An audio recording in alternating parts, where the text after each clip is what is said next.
We are just days away from Brazil's highly anticipated presidential election. Far-right candidate Jair Bolsonaro is considered a frontrunner. He was recently stabbed during a campaign rally, but has since recovered. Fernando Haddad is another leading contender. The far-left candidate is basically a stand-in for Brazil's former president Lula, who's now serving a 12-year prison sentence for corruption. So here to take us through all of this is CBSN contributor Willis Sparks. He writes for Signal, a newsletter produced by GZero Media. Thanks for joining us. Thank you. All right, so we got two front runners. Yeah. One's a stand-in for a guy who's in prison right now. Actually, your intro captured the wackiness of where we are in Brazil right now really well. Because the way I start talking about Brazil is say there's two really popular candidates in Brazil right now. One's in prison and one just got out of the hospital after being stabbed. Yes. You know, this is the latest in a long line of elections we've seen over the last 2 years around the world where voters are really, really elevating the outsider. We want something completely new, get rid of the establishment. Arguably, it started in this country 2 years ago with Donald Trump beating Hillary Clinton. We saw it in France, where Emmanuel Macron, a guy who never run for office, created a party from scratch, won that election. We've seen it in Italy, in Mexico, in Pakistan. This is a global trend right now, and Brazil is up on Sunday. It's the first round of a probably two-round presidential election.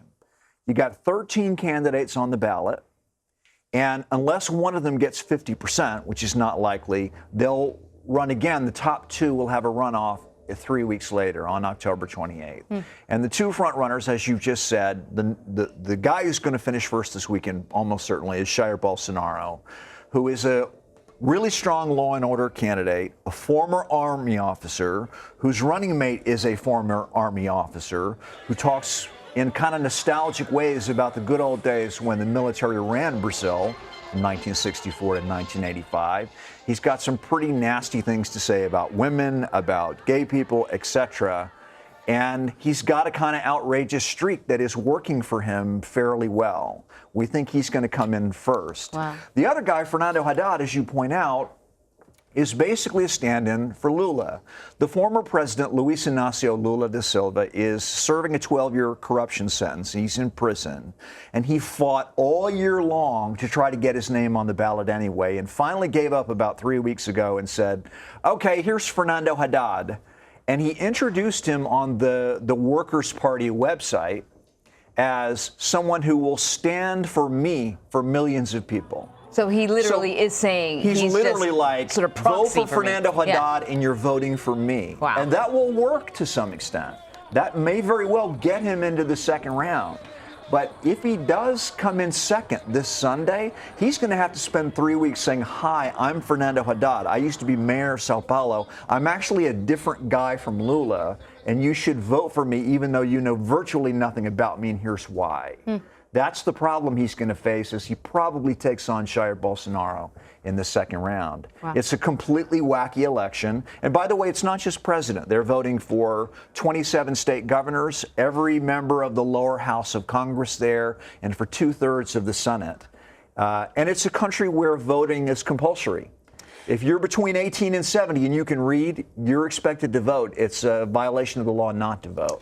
So you mentioned this earlier.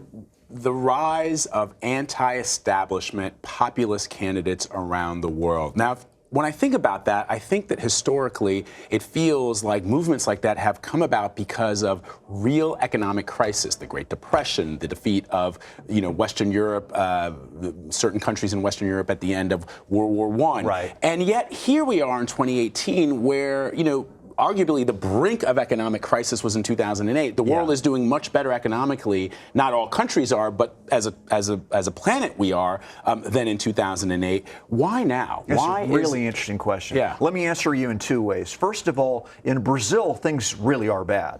We should point out that voters are going to the polls in Brazil. In the last few years, they've been through the worst recession in the modern history of that country.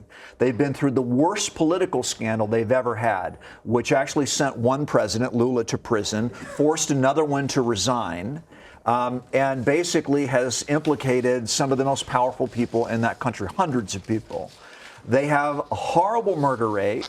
I mentioned to you, actually, Anne-Marie, last week, Brazil, along with Mexico, Venezuela, and Colombia, are responsible for 1/4 of all the murders in the world. So in Brazil, things really are bad.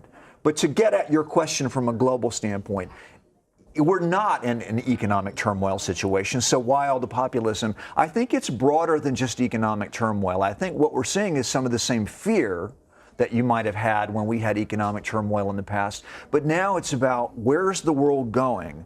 How are jobs going to be created in the future? Do borders mean what we thought they meant?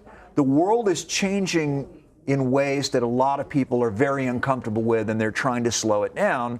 And so whether it's make America great again, let's go back to the time when we knew what borders were and we knew how to manage our own economy.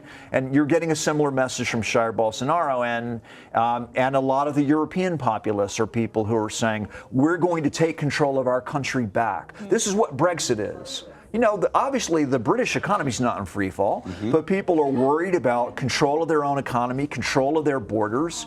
And so you actually got people to vote for a leap into the unknown with Brexit.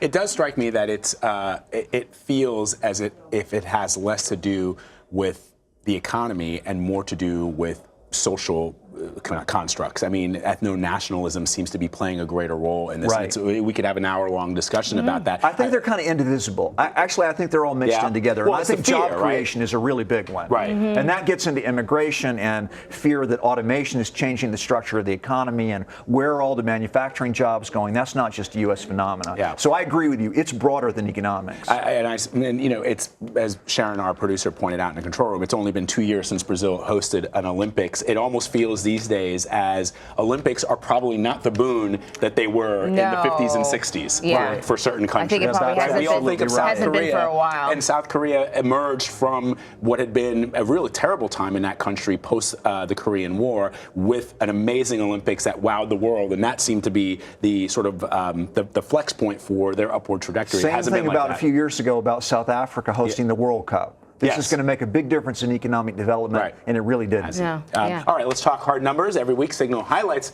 global hard numbers defining our world. So what are some of the key figures today? We will start with a third. 1/3 of people in India, that's a lot of people, 1.3 billion people, only 1/3 have health insurance.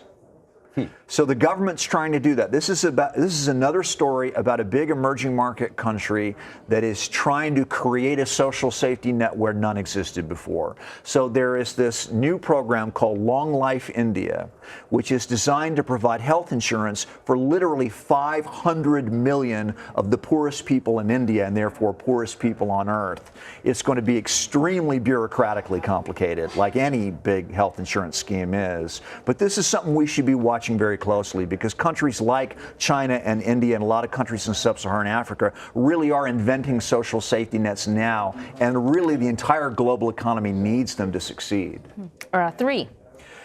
This is a reference to the fact that a woman has won the Nobel Prize for Physics for only the third time in history. A native of Canada, your home country, Dr. Donna Strickland won the award for some research that I tried to understand by reading about it, and it was way over my head. But the reason why this really struck me this week, aside from the fact that, you know, we had a woman win in 1903 and again in 1963, and here we are at number 3, is there was a big controversy earlier in the week when an Italian physics professor made a speech, a high-profile speech in Switzerland, in which he basically said, look, physics was invented and built by men, and women only succeed in our field if they get special treatment. Oh, my So, Dr. Donna Strickland, congratulations on your Nobel Prize for Physics. Yeah, here's my special treatment. Yes. Yeah, exactly. Right. 70, which I think is a really interesting number. Yeah, this is, Indonesia is actually even a larger democracy than Brazil. It's 260 million people.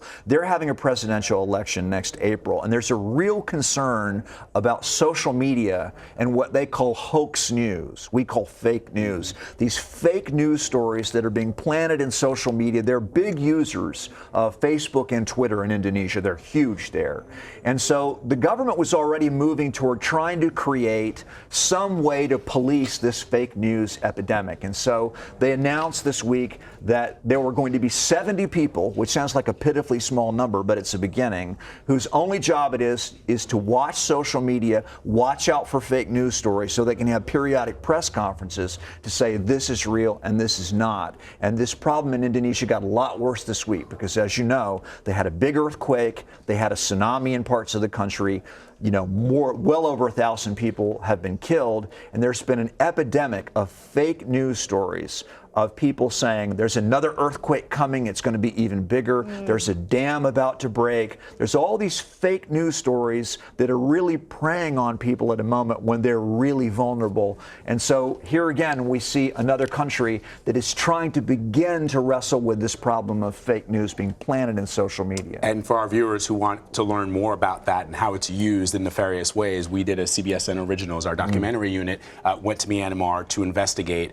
Similarly, in that country where most people call the internet, they call it Facebook, and they get a lot of their information from that, and it's being used to prosecute Facebook, people. Huge in Myanmar, it's absolutely. a big deal. I mean, even John Oliver did a exacerbated the Rohingya crisis. Exactly That's right. specifically what it was on. So you can check that out on our CBSNews.com. Willis Sparks, as always, we thank you. Thank you. You can check out all of these stories and more by subscribing to the Signal newsletter. Sign up for it at GZeroMedia.com.